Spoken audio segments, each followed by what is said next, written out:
I want you to meet Jason Lee. He's a minister, he's the father of 4 kids, and he says he is still undecided. Welcome. Thank you. I had the same shortcoming in the NFL as well, Senator. I think almost everyone does, Jason.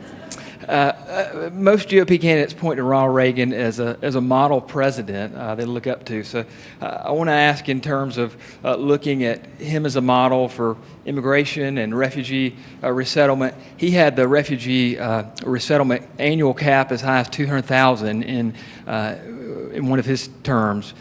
So my question is, looking at him and considering yourself to be a compassionate conservative, will you let more vetted, secured refugees into this country? What will your plan be for this American tradition of refugee resettlement? Yes, sir. I believe that America must always continue to be a place that allows people seeking refuge from political persecution and violence to come. Here's the difference between Reagan's world and the one we live in now, because policies have to reflect the times in which you live. When Ronald Reagan was president of the United States, there did not exist a radical jihadist group that was attempting to use the immigration laws of other countries against those countries. And that's the threat we now face. It's the reason why, for example, in America, there was a time in many communities where nobody locked their doors. Now everybody locks their doors. And it isn't because we hate people outside of our home, it's because we love the people inside of our home. And so today, in the process by which we accept people into the United States is going to have to be different. We know for a fact that ISIS, for example, has captured key places in Syria where passports are produced.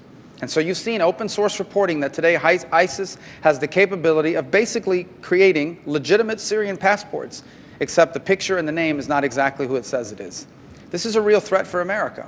If we accepted 10,000 Syrian refugees tomorrow, and 9,999 of them were good people, and one of them was an ISIS killer, we have a big problem. We have to be 100% right given the threat we now face.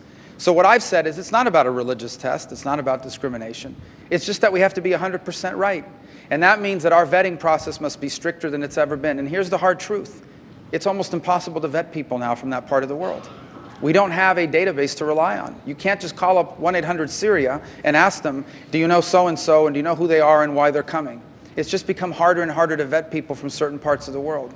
So my point is we'll always be a country that's open to refugees. But in the 21st century, if we don't know who you are and we don't know why you're coming 100% for sure, we're not going to be able to allow you to come in because the threat we face is so significant now and so real.